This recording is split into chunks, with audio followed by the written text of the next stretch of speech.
तो Stephen Hawking जो कि one of the greatest scientist of all time है, आज हम उनकी एक book a brief history of time के बारे में बात करेंगे। तो स्टीफन हॉकिंग का जो मेन रिसर्च एरिया था वो ब्लैक होल्स के ऊपर था। और सबसे ज़्यादा जो चीज़ मुझे फैसिनेट करती है कि मोटर न्यूरॉन डिजीज़ होने के बाद भी व्हील चेयर पर बैठे बैठे उन्होंने सिर्फ अपनी आई गेस्चर्स और फेशियल मसल्स की हेल्प से इतना कुछ उन्होंने अचीव किया और डिस्कवर किया।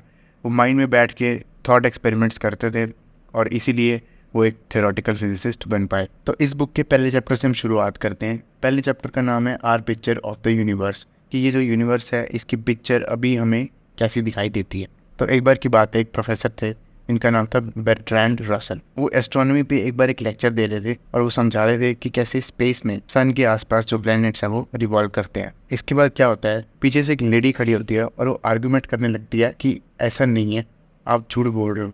वो बोलती है कि जो अर्थ है वो एक टॉर्टोइस स्किन जो शेल है उस पर बैलेंस्ड है। तो फिर क्या होता है, जो साइंटिस्ट हैं वो उनसे पूछते हैं कि वे टॉर्टोइस खड़ा किस पे है। तो इस बात का उस लेडी के पास जवाब नहीं होता और वो प्रोफेसर को बोलती है कि तुम बहुत चालाक हो और हमें बेवकूफ़ बनाने की कोशिश कर रहे हो। बट जो आज हम जानते हैं, हमें कैसे पता कि हम यूनिवर्स के बारे में और अच्छे से जानते हैं, और इसके साथ हम यूनिवर्स के बारे में और क्या क्या जानते हैं और कैसे जानते हैं। तो कुछ क्वेश्चंस हैं, जैसे कि ये जो यूनिवर्स है ये आया कहाँ से और ये जा कहाँ पे रहा है। क्या इसकी कोई बिगिनिंग थी, और अगर इसकी बिगिनिंग थी तो जब ये स्टार्ट हुआ उससे पहले क्या था। टाइम का नेचर क्या है, और क्या कभी इसका कोई एंड होगा। तो हो सकता है फ्यूचर में एक ऐसा दिन आए कि इन सारे सवालों के जवाब हमें ऑब्वियस लगे, just like the earth revolves around the sun, या फिर हमें बहुत ही रेडिकुलस लगे जैसे कि अर्थ टॉर्टोइस के शेल पे बैलेंस्ड है। तो ये तो टाइम ही बताएगा। फिर क्या होता है, अराउंड 340 BC की बात है, एक ग्रीक फिलोसफर थे जिनका नाम था एरिस्टोटल। उनके पास दो स्ट्रॉन्ग आर्ग्यूमेंट्स थे कि अर्थ जो है वो राउंड क्यों है, फ्लैट क्यों नहीं है। तो सबसे पहला आर्ग्यूमेंट जो वो देते हैं,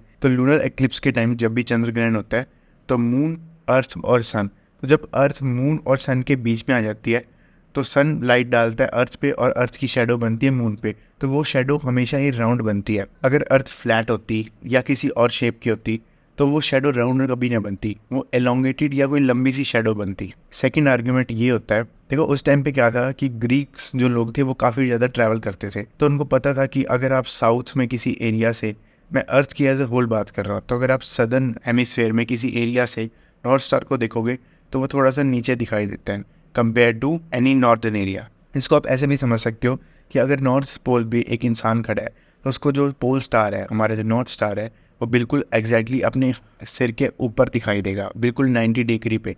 और अगर एक इंसान इक्वेटर पे खड़ा है तो उसको बिल्कुल ऐसे होराइजन पे अपना जो है नॉर्थ स्टार दिखाई देगा।